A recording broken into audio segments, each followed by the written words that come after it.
My name is Nathaniel Price. I'm 42 years old, and I dedicated 12 years of my life to building, single-handedly, the central financial system for Quantum Finance Group, one of the most promising financial services companies in Chicago, Illinois. For over a decade, I was the invisible guardian of $850 million in data that flowed daily through my architecture. My expertise was the foundation of the company. I was loyal, efficient, and silent. I never failed, never complained, never caused drama. I arrived early, stayed late, and treated every line of code like it was protecting someone's life savings. Because it was. My meticulous nature and discreet focus on perfection made me the backbone of their operations. But to the new management, I was just an expensive salary and an old-school mentality. If you enjoy stories of cold-blooded revenge and gripping plot twists, like this video and subscribe to the channel now. There are brand new, unreleased stories here every day, each one more intense than the last. The betrayal came on a Tuesday morning in March. I was called into the office of the owner, Walter Vance, a 65-year-old man who had built this company from nothing. But he wasn't alone. Standing beside his mahogany desk was his daughter, Isabel Vance, 24 years old, fresh out of Northwestern University with a business degree and a smile that screamed superiority. "Nathaniel," Walter said, not even looking me in the eye, "we're making some changes around here." Isabel stepped forward, her designer heels clicking against the hardwood floor. "Nathaniel, you're part of the past. We want to modernize everything. Your salary is a problem, and frankly, we need someone who understands the future of fintech." I felt the words hit me like a physical blow, but I kept my expression neutral. This spoiled girl, who probably couldn't tell the difference between a database and a spreadsheet, was going to replace me. The person who had single-handedly built the security protocols that protected nearly $1 billion in client assets. "I see," I replied calmly. "And who will be taking over my responsibilities?" Isabel's smile widened. "A team of young, fresh graduates, people who understand cloud migration, AI solutions, and modern architecture. We're bringing in consultants from Silicon Valley." I almost laughed. Almost. She was talking about cloud migration and AI solutions like they were magic words, without understanding the complexity of the foundation I had built. She had no idea that the system she was inheriting was a fortress, one that I had designed to protect itself against exactly the kind of reckless inexperience she represented. "When do you need me to transition my responsibilities?" I asked, still maintaining my professional composure. "Today is your last day," Walter finally spoke up, his voice carrying a hint of guilt. "We'll have your final paycheck ready by noon." I nodded slowly. No anger, no pleading, no threats, just the calm acceptance of a man who knew that they were making a monumental mistake.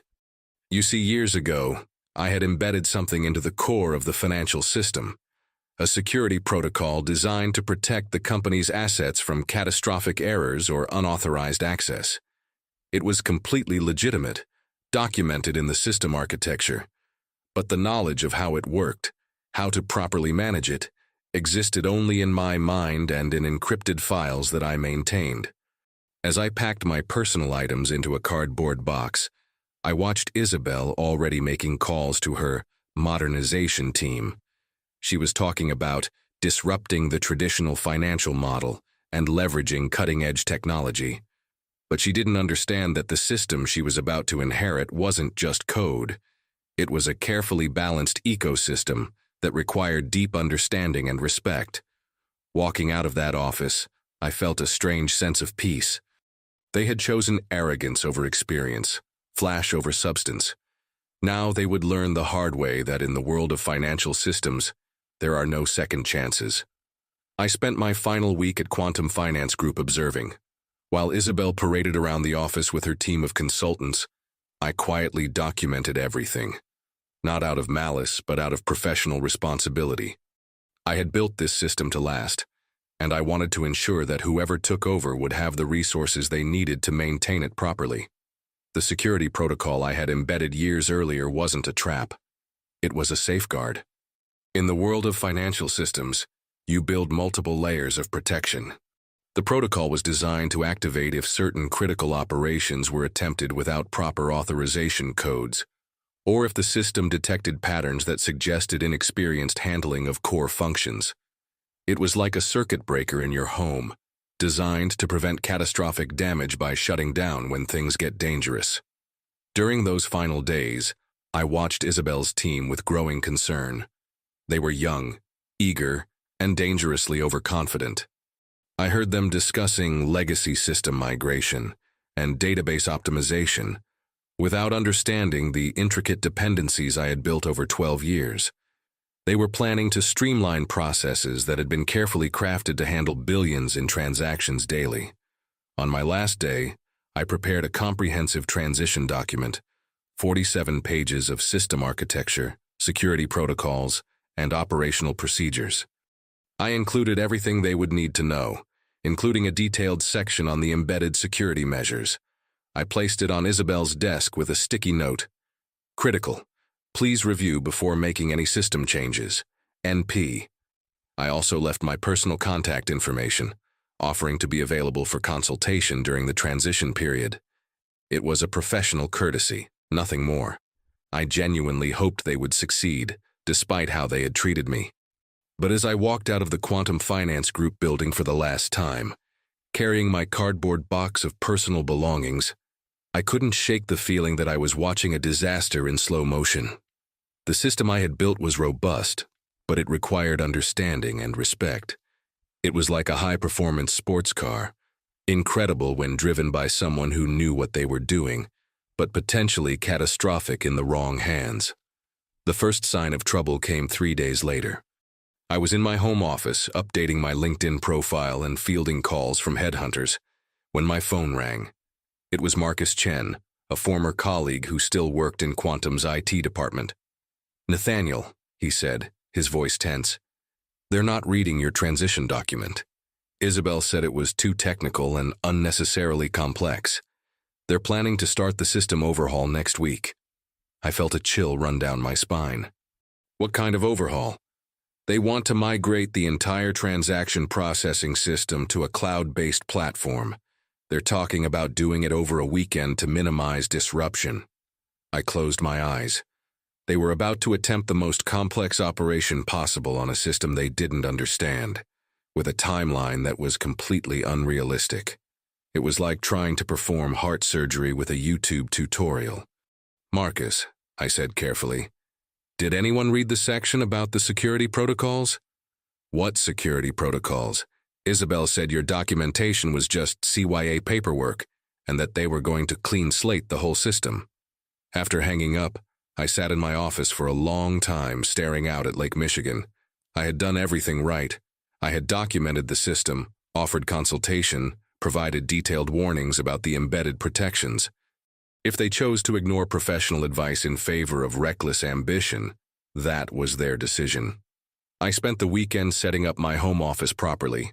I had decided to start my own consulting firm, Secure Vault Solutions, specializing in financial system security.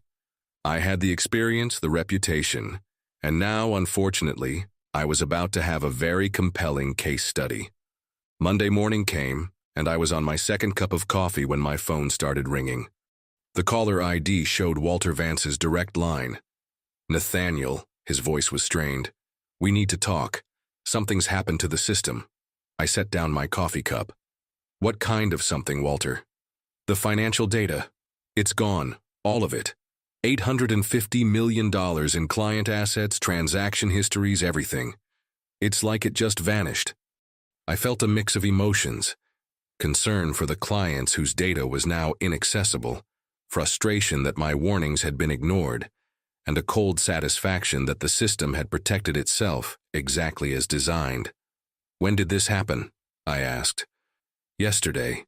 Isabel's team was doing their modernization process and suddenly everything locked down. They can't access anything. The whole system is frozen." I paused, choosing my words carefully. "Walter, did anyone review the transition documentation I left? Specifically the sections about security protocols?" Silence on the other end. Then, "Nathaniel, we need you back. Name your price." I'm sorry, Walter, but I'm no longer an employee of Quantum Finance Group. Any communication regarding your technical difficulties should go through proper channels. Nathaniel, please. Isabel is... She's in over her head.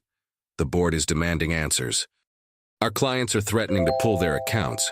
We'll double your salary, triple it if necessary. I stood up and walked to my window, looking out at the city where I had worked so faithfully for 12 years. Walter, I provided comprehensive documentation about the system's operation and security measures.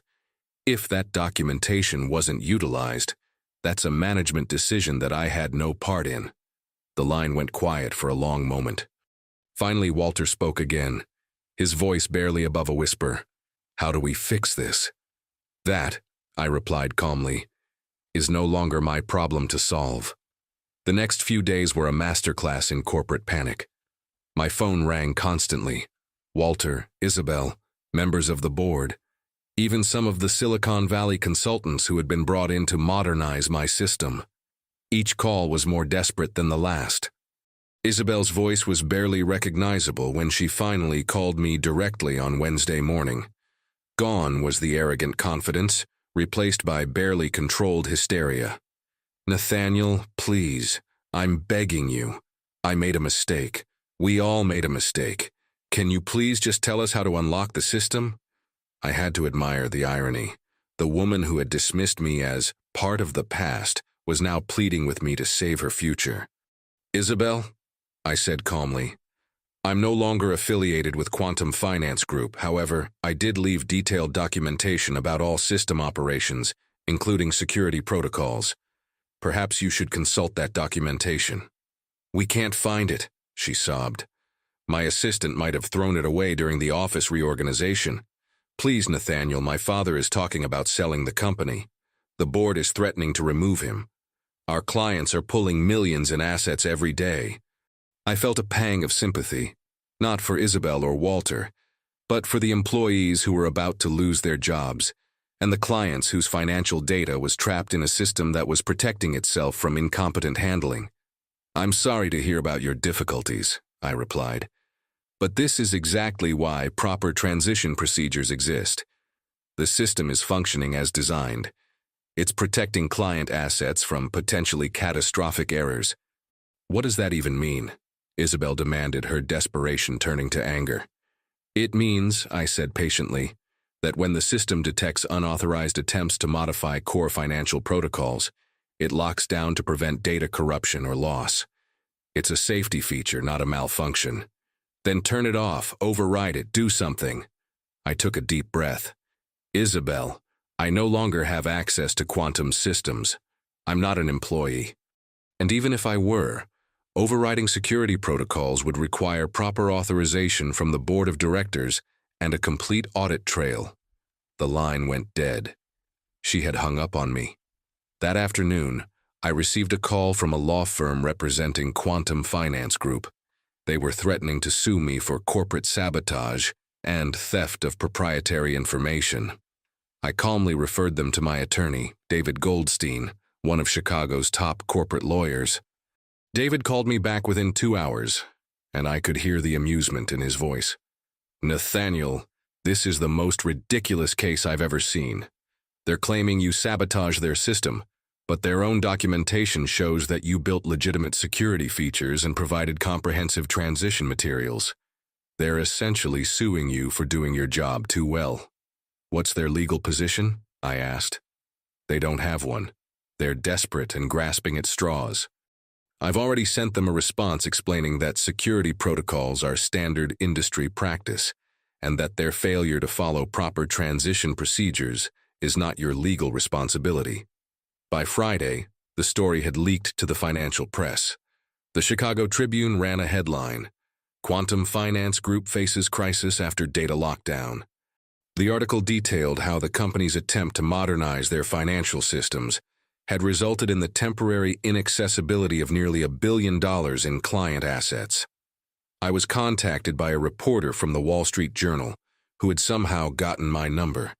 She was investigating the story and wanted my perspective as the former head of IT. "Mr. Price," she said, Sources at Quantum Finance Group claim that you deliberately sabotage their systems before leaving the company. How do you respond to these allegations? I chose my words carefully. I dedicated 12 years of my life to building a secure, robust financial system for Quantum Finance Group. Every security measure I implemented was designed to protect the company and its clients. I provided comprehensive documentation about all system operations before my departure. Any suggestion that I acted improperly is both false and defamatory. Can you explain what happened to their system? Without access to their current technical status, I can only say that financial systems often include safeguards to prevent unauthorized modifications. These safeguards are industry standard and are designed to protect client assets. The article ran the following Monday.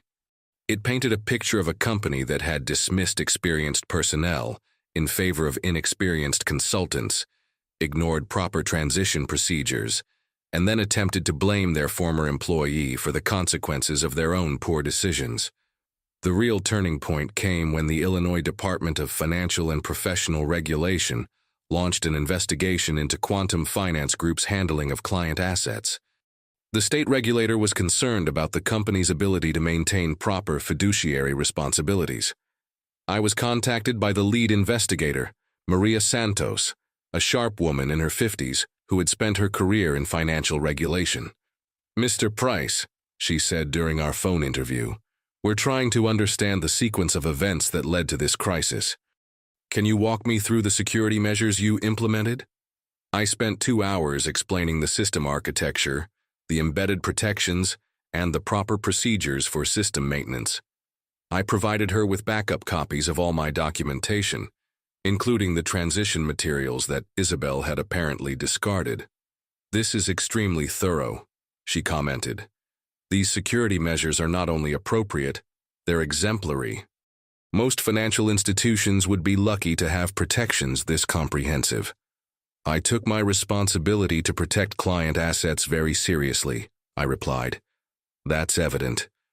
Mr. Price, would you be willing to serve as a technical consultant for our investigation? We need someone who understands this system to help us determine what went wrong."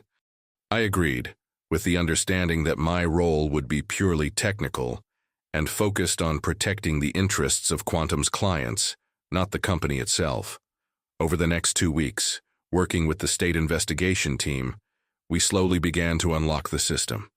It was painstaking work, requiring multiple authorization levels and extensive audit trails. But gradually, the client data began to become accessible again. The process revealed the full extent of what Isabel's team had attempted to do. They had tried to migrate the entire transaction processing system to a cloud platform over a single weekend, without proper testing, without backup procedures, and without understanding the interdependencies between different system components. "It's like they tried to perform a heart transplant with a rusty spoon," Maria Santos commented during one of our working sessions. "That's an insult to rusty spoons," I replied, and for the first time in weeks I found myself genuinely laughing. The investigation concluded that Quantum Finance Group had endangered client assets through gross negligence and failure to follow industry standard procedures. The company was fined $50 million and placed under regulatory supervision. The final chapter of this story began 6 months after I walked out of Quantum Finance Group. By then, my consulting firm, Secure Vault Solutions, had become the most sought-after financial security consultancy in the Midwest. Word had spread through the industry about the man who had built a system so secure that it protected itself from corporate incompetence. I was in my new office, a beautiful space overlooking Grant Park, when I received an unexpected visitor. Walter Vance stood in my reception area, looking like he had aged 10 years in the past 6 months. "Nathaniel," he said when I came out to meet him, "could we talk privately?" I led him into my office and offered him coffee.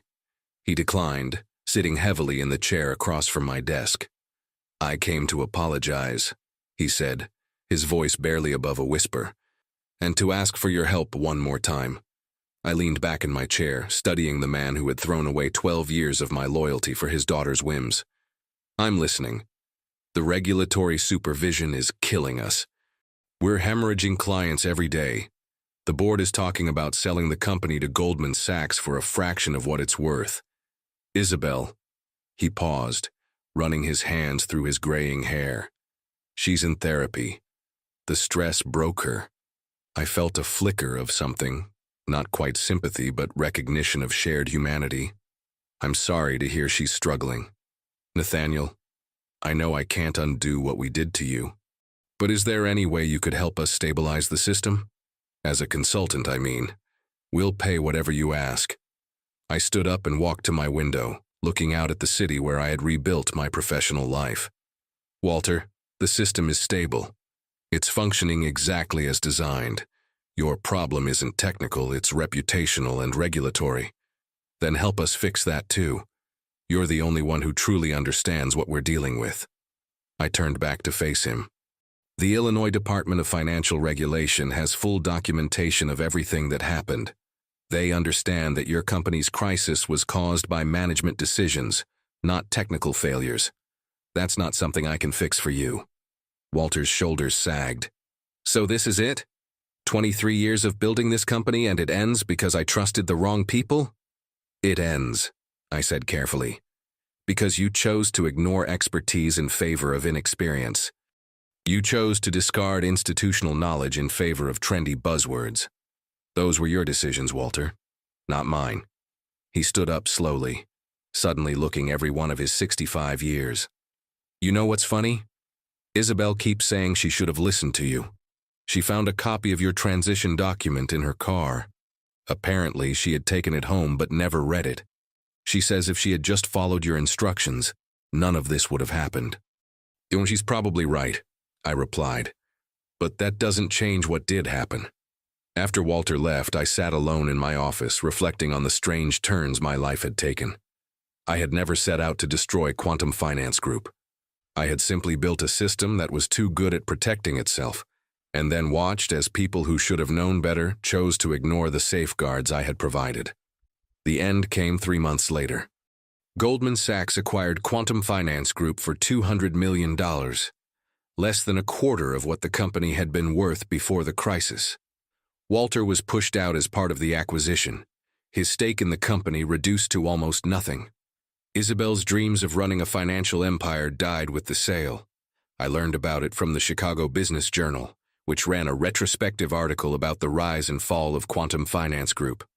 The article mentioned me in passing as the systems architect, whose robust security protocols both precipitated and ultimately resolved the company's data crisis. That same week, I received a call from the CEO of First National Bank of Chicago. They wanted to hire Secure Vault Solutions to design their next-generation financial security system. Mr. Price, the CEO said, we've been following your work, and we're impressed by your approach to protective system design. We want someone who understands that in financial services, paranoia is a virtue. I smiled. I think we can help you with that. 2 years later, Secure Vault Solutions employed 37 people and had clients across the country. We specialized in what I called defensive architecture, systems that protected themselves and their data from human error, corporate stupidity, and malicious intent. I never took pleasure in what happened to Quantum Finance Group, but I did take satisfaction in knowing that I had built something that worked exactly as intended, and that my professional reputation had been vindicated in the most comprehensive way possible. The lesson I learned from this experience wasn't about revenge. It was about the importance of building systems that respect both human nature and professional expertise. In my new role as CEO of Secure Vault Solutions, I made sure that every system we designed came with comprehensive documentation, proper training procedures, and safeguards against the kind of reckless decision-making that had destroyed Quantum Finance Group. Occasionally, I would run into former Quantum employees around Chicago. Most of them had landed on their feet, finding positions with other financial firms. A few had even joined Secure Vault Solutions, bringing their own expertise to our growing team. Marcus Chen, my old colleague from the IT department, became my chief technology officer. During his interview, he said something that stuck with me. Nathaniel, you taught me that the best security system is one that protects people from themselves. What happened at Quantum wasn't your fault. It was your success. As I write this, 5 years have passed since I walked out of Quantum Finance Group carrying a cardboard box. Secure Vault Solutions is now worth more than Quantum ever was at its peak. We've prevented dozens of potential financial disasters by building systems that are both powerful and self-protective. The financial industry has a saying, "The best security is invisible until it's needed." My experience at Quantum Finance Group proved that sometimes the most important thing you can do is build a system that knows when to say no, even to the people who think they're in charge. Walter Vance retired to Florida, where he spends his days playing golf, and, according to mutual acquaintances, telling anyone who will listen about the brilliant IT architect he should never have let go. Isabel eventually found work as a junior analyst at a small investment firm, where she reportedly approaches every technical decision with extreme caution. If you enjoyed this story, please like this video and leave a comment telling me what you thought. And if you're not already subscribed to the channel, please subscribe and hit the bell icon to get notifications about new stories like this one. Thanks for watching, and I'll see you in the next one.